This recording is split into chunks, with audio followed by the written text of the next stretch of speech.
본 방송에서 제공하는 투자 정보는 투자 판단에 대한 조언입니다.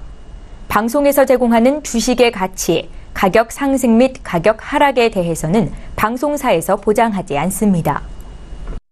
시청자 여러분 안녕하십니까. 오늘장 내일장 1부 출발하도록 하겠습니다. 서정덕입니다. 8월의 첫째 날은 증시가 괜찮았습니다. 그런 가운데 오늘은 증시가 다시금 찬물이 끼얹어지고 있는데요. 급락세가 연출이 되고 있습니다. 전 거래일 대비 양시장 모두 1% 이상 빠지고 있는 상황인데 시장에 크게 변동이 된 상황은 없어 보입니다. 전형적인 약세장, 박스권의 장세를 이어가는 것 같은데요.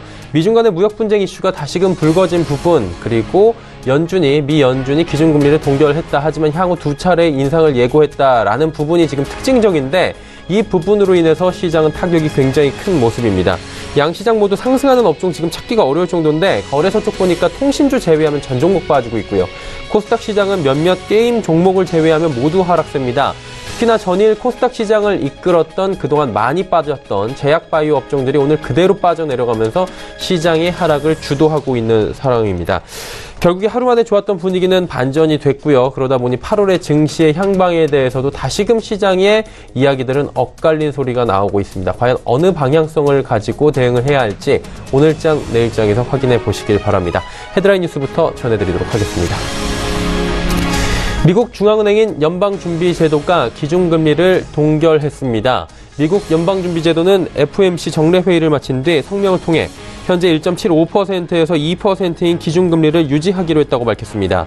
미국 금융시장에서는 연준이 다음 달 회의에서 기준금리를 0.25%포인트 올리고 12월 회의 때도 추가로 인상할 것으로 보고 있습니다. 트럼프 미국 대통령이 2천억 달러치의 중국 수입품에 대한 관세를 10%에서 25%로 인상하는 것을 고려하라라는 지시를 내렸다고 로버트 라이트하이저 미국 무역대표부 USTR 대표가 밝혔습니다. 그러면서 트럼프 정부는 중국이 불공정 행위를 중단하고 시장을 개방하라고 촉구하고 있지만 유감스럽게도 미국 노동자와 농부 기업들에 대해 불법적인 보복 조치를 취했다고 비판했습니다. 진해업 면허 취소 여부를 판단하기 위한 절차의 하나로 직원과 협력사, 투자자 등의 의견을 듣는 간담회가 시작됐습니다. 이 자리에서 진에어 진호원 모임은 진에어 직원과 가족들이 작성한 3천여 장의 탄원서를 제출하고 면허 취소에 따른 대량 실직 등의 우려를 전달했습니다. 한편 국토부는 오는 6일 2차 청문회를 열어 진에어 측 소명을 추가로 듣고 면허 자문회의를 거쳐 진에어 면허 취소 여부를 최종 결정할 방침입니다. 북한과 미국 정상회담 합의에 따라 북한에서 이송한 한국전쟁 미군 전사자 유해 55구가 오늘 오전 미국 하와이주 오아후 섬 진주마 히캄 공군기지에 안착했습니다. 데이비드슨 미군 인도태평양 사령관 등과 함께 봉환식에 참석한 마이크 펜스 부통령은 오늘 도착한 비행기에서 누가 나오든 실종된 전사자들의 가족을 위한 희망의 계절이 시작되는 것이라고 밝혔습니다. 국내 증시 흐름 바로 이어가도록 하겠습니다. 거래소 쪽부터 살펴보도록 하죠. 코스피는 2273포인트대입니다. 오늘 하루에만 낙폭이 33포인트가 현재 전일 대비 기록이 되고 있고요. 1.44%나 빠지고 있는 상황입니다. 하루간의 흐름들 살펴보도록 하겠습니다. 자, 그래프로 일중 흐름들을 체크를 해볼 텐데 코스피 같은 경우에는 장 초반 대비해서 쭉 빠져내려오는 전형적인 급락장세, 약세장의 흐름들을 보이고 있습니다. 장 초반에는 2300포인트 계속해서 유지를 했는데 한 10시경부터 하락이 시작이 됐고요. 장중 한때 2260포인트대까지 급락하기도 했습니다. 수급 주체 만나보도록 하죠. 오늘 보시면 기관의 매도 물량이 엄청납니다. 2,533억 원 매도 물량 쏟아지는데 금융투자, 투신, 연기금 할 것 없이 전 주체가 지금 매도 물량 쏟아내고 있는 상황입니다. 외국인은 491억 원 팔고요. 개인은 하락장에서 2,685억 원이나 오히려 순매수하고 있는 상황입니다. 다음 살펴보도록 하죠. 시총 상위 종목들인데 삼성전자, SK하이닉스 빠집니다. 삼성전자가 45,000원대까지 다시 내려갔네요. SK하이닉스도 83,000원대까지 주저앉았고요. 셀트리온이 지금 보합, 강보합 오가고 있는 상황입니다. 유일하게 빨간불입니다. 포스코 4% 조정 나오네요. 다음 살펴볼까요? 6위부터 12종목들인데 여기서도 LG화학만 보합, 강보합 오가고 있는 정도고요. 나머지 종목 모두 빠집니다. 특히나 현대차 13만원 힘겹게 지키는 모습을 보였는데 단숨에 12만원 초반대까지 밀려 내려옵니다. 삼성물산도 12만원 초반대까지 내려온 상황이고요. 네이버도 빠지고 삼성바이오로직스도 빠집니다. 다음 살펴보도록 하죠. KB금융 그리고 신한지주 금융주들도 모두 빠집니다. 오늘 현대모비스, 한국전력 빠지고 SK텔레콤, 통신주만 오늘 그나마 선방하는 모습이고 통신주 가운데서도 SK텔레콤, KT 등은 오늘 상승 흐름 지속적으로 가져가고 있는 상황입니다. 자, 다음 살펴보도록 하죠. 트럼프 대통령이 김정은 북한 국무위원장에게 좋은 서한에 감사한다, 곧 보게 되길 기대한다라고 메시지를 보내왔다라고 지금 뉴스 속보가 올라와 있는 상황입니다. 코스닥 지수 지금 나오고 있는데요. 낙폭이 1%가 역시 넘어가고 있는 상황입니다. 780점 위로 올라왔는데 하루간의 흐름들 살펴보도록 하죠. 코스닥도 흐름 좋지 못합니다. 788포인트대부터 776포인트대까지 빠졌다가 지금 780포인트는 회복을 해나가는 모습인데 반등폭은 적습니다. 수급 주체 만나보도록 하죠. 여기도 수급 보시면 개인만 삽니다. 1,358억 원, 기관이 299억 원 팔고요. 외국인은 1,098억 원 팝니다. 기관 투자 가운데에서는 연기금이 104억 원 오히려 사주고 있는 상황입니다. 시가총액 상위 종목들의 흐름 살펴보도록 하죠. 제약바이오 업종들 우수수 무너집니다. 근데 낙폭을 그래도 많이 줄였네요. 셀트리온 헬스케어, 메디톡스, 신라젠, 나노스 1% 정도의 하락이 나오고요. CJENM이 지금 2%대의 하락 오늘 나오고 있는 상황입니다. 전일 상승이 좀 있었는데 방탄소년단 효과로 오늘 그대로 반납하는 상황입니다. 다음 살펴볼까요? 자, 보시면 바이로메드 3.91%나 빠지고요. 포스코캠텍, 2차전지 관련주들 그리고 일부 게임 업종들이 올라가는데 펄어비스 포스코캠텍은 올라갑니다. 스튜디오 드래곤은 보합이고요. 셀트리온 제약 2%의 하락이 기록되고 있습니다. 다음 살펴보도록 하죠. HLB가 5%의 큰 하락이 지금 나오고 있습니다. 코론티 슈진도 빠지고요. 카카오멜론, 슈젤, 컴투스까지 전 종목이 어려운 상황입니다. 원달러 원일의 흐름 짚어보도록 하죠. 달러 강세입니다. 1124원 80전까지 올라가면서 달러는 강하고요. 원화는 오늘 원화 강세, 원화 약세 흐름이 오늘 이어지고 있는 상황입니다. 금일본 방송에서 제공해드리는 정보는 투자 판단에 대한 조언일 뿐입니다. 해당 주식의 가치와 수익률 보장해드리지 않는다는 점 참고해 주시길 바랍니다.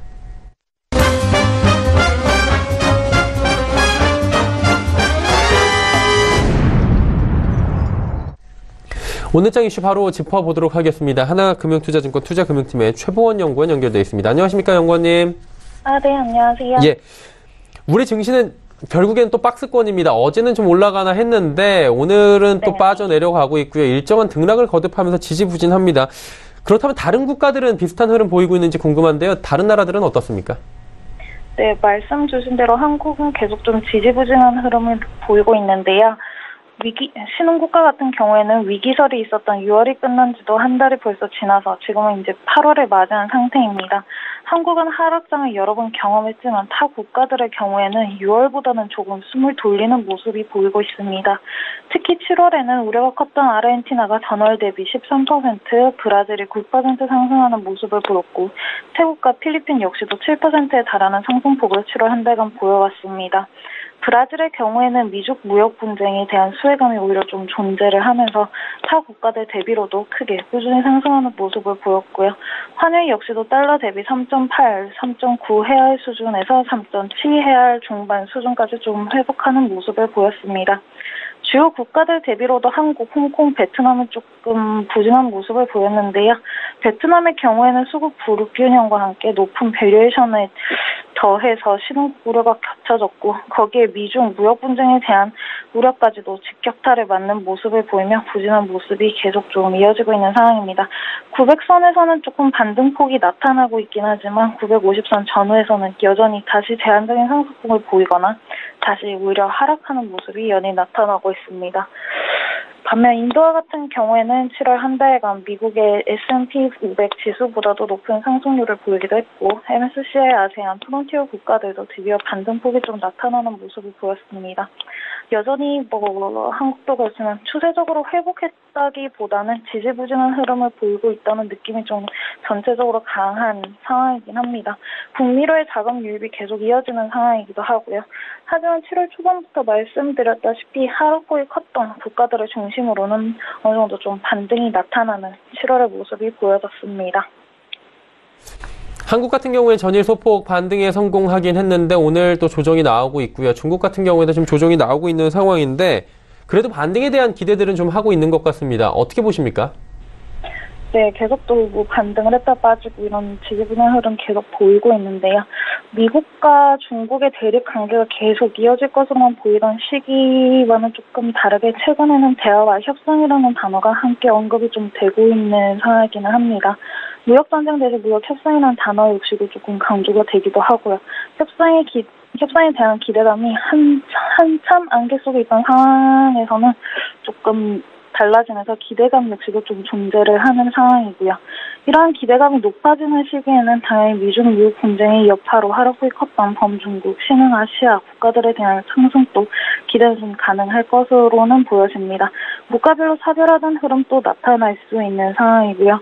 현재는 미중 무역 분쟁과 함께 미국의 기존 금리 인상이 여전히 좀 하반기에 예정이 되어 있는 상태고 경제 성장에 대한 기대감 역시 미국이 큰 만큼 미국의 상대적 매력도는 여전히 좀 부각이 될 수 있는 시기이기는 합니다. 미국으로의 자금 유입 역시도 조금 더 나타날 수 있는 상황이기도 하고요. 또 무역 분쟁이 말씀 주신 바와 같이 완전히 아직 해소되지 않은 만큼 변동성은 좀 나타날 수 있는 시기이기는 합니다. 하지만 달러 인덱스가 94에서 95선 오늘 조금 오르기도 했지만 전체적으로 조금 예전보다는 크게 움직이지 않고 있는 상황에서 달러 강세 속도가 조금 완화되고 2월보다도 높은 수준이던 신흥국 통화의 변동성 역시도 최근에는 상승폭이 좀 둔화되는 모습입니다. 그렇게 된다면 현재는 펀더멘탈만으로는 좀 접근하기 힘든 상황이지만 펀더멘탈에 대한 관심 역시도 조금은 높아질 수 있는 상황이고요. 조금 전에 펀더멘탈 잠시 언급을 해주신 것 같은데 그렇다면 이게 펀더멘탈 괜찮은 국가들이 좀 있을 것 같아요. 어떤 국가들 이야기하시는 거죠? 네, 지금과 같은 상황에서는 미국과 중국이라는 거대한 국가들 사이에 갈등이 존재하는 상황이고 신흥 국가들과 범아시아 지역에 영향을 크게 미치는 중국인인 만큼 대내적으로 불안한 모습을 중국이 계속 보이면 다른 국가들이 영향을 받을 수밖에 없는 상황이기는 합니다.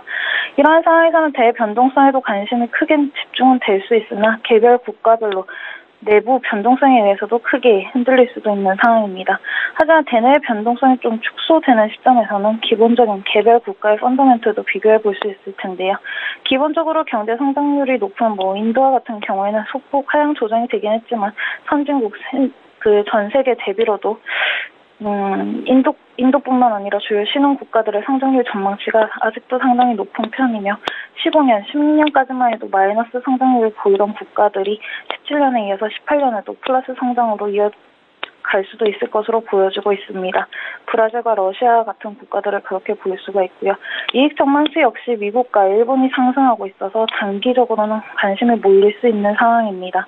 신흥 국가들의 경우에는 이익 성장률이 조금은 하향되긴 했지만 여전히 선진국 대비 높은 국가들 많이 존재하는 상황이고요. 펀더멘털 이전에 고려해야 될 것들이 많은 국가들이 브라질, 인도네시아 등이 있는데요. 이러한 국가들도 상당히 좀 위험하긴 하지만 밸류에이션이 많이 낮아진 상황이며 좀 변동성이 큰 상황인 만큼 좀 관심을 계속 두셔도 좋을 거는 같습니다. 미국의 밸류에이션 대비 MSCI 신흥국 지수 역시 13배 수준에서 위치하던 밸류에이션이 11배 수준으로 좀 하락해 있는 상황이기도 하고요. 하지만 지금은 대부분의 국가들이 부진한 모습을 보이며 현재 높은 수준의 밸류를 유지하고 있는 인도와 미국에 대한 관심이 여전히 높은 상황이고 한동안은 이러한 흐름이 이어질 수 있을 전망입니다.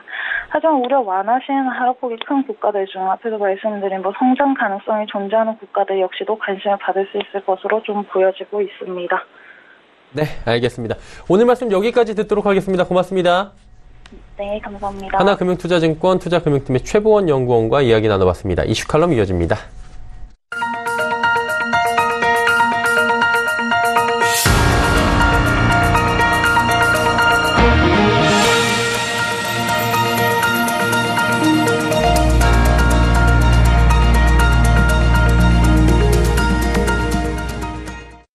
이슈 칼럼 이어집니다. 오늘은 키움증권 투자전략팀의 서상영 차장 연결돼 있습니다. 안녕하십니까? 네, 안녕하십니까? 예. 8월에 지금 이틀째인데요. 하루는 하락하고 이틀째는 급락하고 있다 보니까 8월 증시에 대해서도 참 많은 분들이 좀 엇갈리는 의견을 내놓고 있더라고요. 그 얘기하기 전에 7월 잠깐만 여쭤보고 좀 출발할게요. 7월 같은 경우에는 보니까 한국 증시가 주요국들 가운데 거의 유일한 하락세였다라는 기사를 봤는데 이게 왜 그런 거죠? 일단 7월 주식시장은 지속된 무역 분쟁 우려 여파로 이제 하락을 했고요. 다만 이제 월 후반 실적 개선에 힘입어서 반등을 보이면서 하락폭을 좀 축소하면서 마감을 했습니다. 7월 6일 날이었죠. 이제 미국 무역대표부의 340억 달러 규모의 중국산 관세 제품에 대해서 관세를 발효를 앞두고 나서 매물이 출시되면서 이때 당시 장중 2243.90 그러니까 연중 최저점을 기록하기도 했었죠. 그러다 보니까 결국은 7월 증시는 무역 분쟁 이슈가 시장에 가장 큰 영향을 줬다라고 보시면 될 것 같고요. 근데 그렇다면 당사자인 중국도 많이 빠졌어야 되는데 중국 같은 경우는 인민은행이 대규모 유동성을 공급을 하는 등 대체적으로 경기 부양책이 나오면서 월 후반에 반등을 좀 주면서 우리나라만이 좀 하락하는 좀 그런 좀 모습을 좀 보였죠. 그러면서 마감을 했습니다. 이렇게 보면 이제 미국이랑 저희가 비교를 하는 건 참 어려운 얘기인데 그래도 우리가 미국 증시 따라가니까 미국을 자주 보잖아요. 미국 보니까 2% 뭐 4% 이렇게 7월에 올랐던데 보니까 근데 좀 불안한 게 판기업들이 급락세를 보였습니다. 페이스북도 그렇고 뭐 트위터도 그렇고 지금 넷플릭스도 별로 안 좋았고 유일하게 애플만 좀 잘 나온 것 같은데 그러다 보니까 실적 시즌 미국 주의보 이런 얘기들도 있더라고요. 이거 어떻게 봐야 되는지 미국 실적 시즌에 어떤 일들이 일어나고 있는지 좀 정리해 주실 수 있겠습니까? 근데 뭐 미국 실적 시즌의 특징을 좀 보면 어닝 서프라이즈율이 무려 이제 80%가 넘습니다. 예상치를 상회한 실적 발표한 기업들이 무려 80% 넘기는 등 양호한 실적을 좀 발표를 하고 있고요. 문제는 이제 이런 부분들에 대해서 시장 참여자들이 다 알고 있다는 점이죠. 그렇기 때문에 시장에 반영이 다 되었다는 뜻이고, 결국은 그렇기 때문에 시장에서는 2분기 실적보다는 하반기 전망에 대한 부분을 좀 중점적으로 좀 보고 있는데, 일단 뭐 지난 25일 기준입니다. 이제 시장 조사업체 팩트셋 같은 경우가 S&P 500 기업들 중에 무려 이제 44%에 달하는 기업들이 어닝 시즌 실적 발표하고 나서 컨퍼런스 콜에서 관세라는 단어를 좀 언급을 했다라고 발표를 했어요. 과거와 달리 2분기 기업들의 컨퍼런스 콜에서 관세와 관련된 언급이 급증을 한 거는 결국은 이제 트럼프 정부의 무역 정책에 의한 것으로 추정을 하고 있고, 실제 뭐 실적도 잘 나왔고 하반기 전망도 상향 조정했던 캐터필러 같은 경우는 양호한 실적 발표와 더불어서 그랬지만 이제 변동세 좀 키우는 모습을 좀 보였는데요. 이 무역 분쟁으로에 따른 이익 감소 가능성이 높아진 것으로 이제 추정을 하고 있고, 이 결과가 시장에 부담을 줬다고 보시면 될 것 같아요. 이를 감안하면 미국과 중국 간의 무역 분쟁이 격화되면 미국 기업들의 실적에 부정적인 요인으로 작용할 수 있다는 점에 주목하고 있고, 결과에 따라서 미국 증시의 변동성이 확대되는 그런 경향들을 보였고, 특히나 이제 버블 논란까지 이어지고 있는 판기업들이 변동성이 좀 크게 확대되고 있다고 보시면 될 것 같습니다. 결국에 이제 무역 분쟁이 이슈가 계속해서 장기화가 되고 있고 이게 발목을 계속 잡는다라고 봐도 될 것 같습니다. 오늘도 우리 시장에도 영향을 주고 있는 것 같은데 보니까 트럼프 대통령이 2천억 달러치 중국산 수입 제품에 대해서 관세율이 10%에서 25%로 올려라라고 이야기를 또 전했다고 하던데 이게 실제로 계속적으로 이렇게 확대가 되면서 확전이 될까요? 일단 가장 중요한 건 기업 실적단이고요. 미국 무역대표부가 발표한 2천억 달러에 달하는 중국산 수입 제품의 대부분이 중국 수입 비중이 높은 품목이 아니라 중간재 중심으로 작성되어 있습니다. 그렇기 때문에 만약에 관세가 이제 부과가 돼버리면 기업들의 비용 증가로 인해서 실적 둔화 가능성은 배제할 수 없고요. 그렇기 때문에 8월에는 결국 이게 격화되다가 결국 협상을 통해서 완만한 해결 가능성이 부각될 것으로 전망을 하고 있는데, 지난 7월 25일 날 문우신 미 재무장관이 중국이 진지하게 임하면 협상할 수 있다라고 언급을 하는 등 미국발 협상 가능성이 좀 제기된 점에 주목해야 됩니다. 그런데 이제 어제 상원에서는 미국 국방 예산안이 발표가 되면서 중국 기업들에 대한 규제를 발표를 했고요.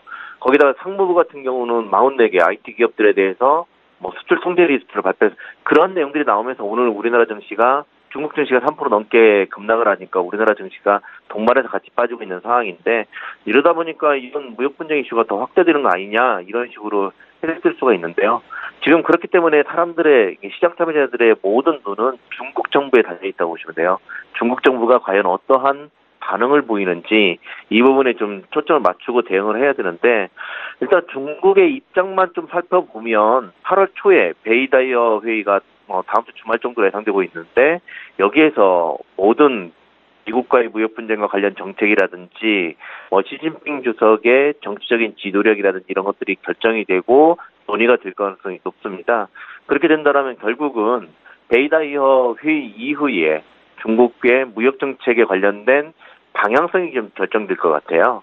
즉 여기에서 일단 미국과 EU의 협상처럼 일부 양보를 하면서 그냥 고개를 숙이고 악수하면서 협상을 끝내버리면 괜찮겠지만, 나중에 이제 여기서 이제 중국이 좀 격하게 반응을 해버리면 이렇게 무역 분쟁 이슈는 좀 확산될 수가 있기 때문에 월 8월 중순경에 이 부분에 대해서는 좀 초점을 맞추고 좀 주목해야 될 것으로 판단하고 있습니다. 그렇다면 이제 결론적으로 보자면 8월 후반쯤에는 이게 무역 분쟁 우리가 조금 희석이 만약에 될 수 있다라고 하면 좀 뒤늦은 썸머 랠리가 펼쳐질 수 있겠다 이런 기대도 되는데 가능하겠습니까? 그렇죠. 근데 이제 우리 한국 8월달 증시를 좀 살펴보기 전에 8월 1일 날이었죠. 7월 수출이 전년 대비 6.2% 증가하는 등 견고한 수출 증가세가 이어지고 있고요. 이러다 보니까 약화된 투자 심리 개선 기대감이 높기 때문에 8월 1일 날은 좀 반등을 줬다라고 보시면 될 것 같습니다. 더불어서 이제 미국과 중국의 무역 분쟁 또한 전반적으로 8월 중순 이후에 대체적으로 방향성이 결정될 것 같은데 만약 기대처럼 협상 자리에 올랐으면 이 부분에 대해서는 전반적으로 무역 분쟁 이슈가 좀 완화되면서 시장 자체에 크게 이제 우호적인 영향을 줄 것으로 판단하고 있습니다. 그렇기 때문에 대체적으로 보면 우리 한국 증시 같은 경우는 월 초반에 변동성 확대 가능성이 좀 높다라고 보시면 될 것 같고요. 당장 오늘만 해도 이렇게 많이 빠졌지만 내일 또 급반등할 수도 있고요.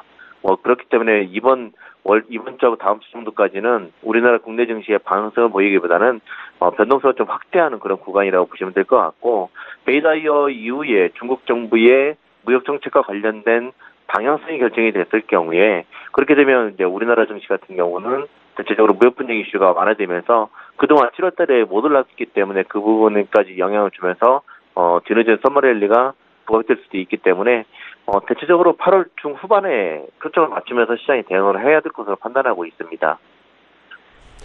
8월 중후반에 지금 초점을 맞춰야 된다라고 말씀하셨는데 그럼 짧게 좀 단기간 좀 여쭤보고 마무리하겠습니다. 오늘 급락이 지금 펼쳐지고 있지 않습니까, 차장님? 근데 이게 급락세가 사실 미중 간의 무역 분쟁 10%에서 25% 그리고 FOMC 금리 동결 이런 이유 때문이라고 시장은 하는데 그것 치고는 좀 과도하다고 보는 부분이 있는 것 같아요. 그럼 이게 단기적으로 또 키 맞추기 변동성 장세에서 단순히 일어나는 것으로 봐야 될지 아니면 이게 이번 주까지는 계속 가는 좀 중장기적으로 8월 말까지 봐야 되는 건지 좀 헷갈려 하시는 분들 계실 것 같은데 어떻게 보시는지 견해 좀 여쭤봐도 될까요? 일단 오늘 우리나라 증시 하락 요인은 방금 전에 얘기해 주셨듯이 2천억 달러에 대한 이게 어제 이미 이 부분에 대해서는 논의가 됐었어요. 그런데 이제 어제 우리나라 증시는 상승을 했지 않습니까? 근데 그 부분 같은 경우는 바이오 업종들이 강세를 보이면서 투자 심리가 개선되면서 우리나라 코스피를 끌어올렸지만 어제 중국 증시가 사실은 상해 종합이 1.8% 하락을 하면서 마감을 했었습니다. 이미 이제 2천억 달러에 관련된 시장의 반영은 어제 중국 증시에는 반영이 됐다라는 거죠.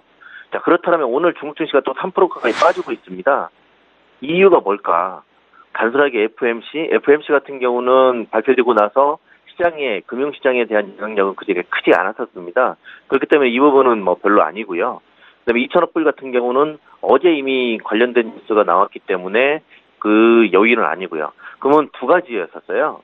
미국 상무부가 중국의 IT 업종 위주의 44개 기업들에 대해서 수출 통제 리스트를 발표를 했습니다. 그러다 보니까 오늘 심천 지수가 3% 가까이 급락을 해버렸고 지금 오후장 들어가기 전에 동시효까지만 상해종합 또한 거의 3% 가까이 하락을 하고 있는 상황이고요. 더불어서 미국 상원에서 물론 지난 7월 26일 날 하원에서 통과가 됐지만 미국 차기 회계년도 미국 국방비 예산안을 통과시키면서 국방수권법이라고 하는데요. 이 법률을 통과시켰는데 이 법률 안에 최근 들어서 계속 얘기가 나왔던 중국 통신장비 업체인 GT 또는 2차 전지 만드는 BYD 이런 종목들에 대해서 대체적으로 규제를 발표를 했어요. 이 종목들 같은 경우는 결국 미국에 수출을 못한다고 보시면 될 것 같아요. 그러다 보니까 시장 자체가 이게 본격적으로 그동안 협상을 하고 이렇게 움직였다기보다는 이제 본격적으로 기업들에 대한 규제가 들어가고 수출을 통제시켜 버리니까 거기에 이제 중국 증시가 크게 급락을 하고 있다고 보시면 될 것 같고요. 그 결과가 이어지면서 우리나라 증시 또한 동반해서 같이 움직인다고 보시면 될 것 같아요. 그렇지만 이제 이게 방금 전에 말씀드렸듯이 계속적으로 이어질 거냐 이 부분에 대해서는 중국 정부에 달려 있다고 보시면 돼요. 중국 정부가 이 부분에 대해서 격하게 반응을 할지 또는 지난번 미국과 EU처럼 한번 고개를 숙이고 일정 정도 양보를 한 상태에서 대체적 협상을 끌고 갈 것인지가 좀 관건이라고 보시면 될 것 같아요. 그러기 전까지는 워낙에 이제 불확실성이 높고 그 가장 큰 영향을 받는 게 우리 한국 증시이기 때문에 우리 한국의 변동성은 좀 더 이어질 것으로 판단하고는 있습니다. 일단은 미중 간의 무역 분쟁에서 중국 쪽에 지금 하락이 좀 과하게 나오면서 우리 시장에도 영향을 주고 있다. 중국 쪽을 좀 주시해야 될 것이다라고 말씀을 해주셨습니다. 오늘 말씀은 여기까지 듣겠습니다. 잘 들었습니다. 네, 감사합니다. 키움증권 투자전략팀의 서상영 차장과 이야기 나눠봤습니다.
오늘 장내 일정 1부 함께 하셨습니다. 잠시 뒤 2부 예고해드리도록 하겠습니다. 2부에서는 두 분의 전문가와 함께 많은 종목 짚어보고요. 또 종목 상담까지 이어가는 시간, 레벨업 트레이딩 타임 시간이 준비가 되어 있습니다.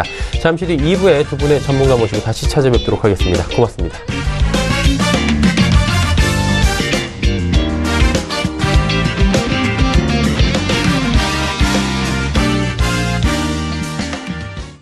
본 방송에서 제공하는 투자 정보는 투자 판단에 대한 조언입니다. 방송에서 제공하는 주식의 가치, 가격 상승 및 가격 하락에 대해서는 방송사에서 보장하지 않습니다.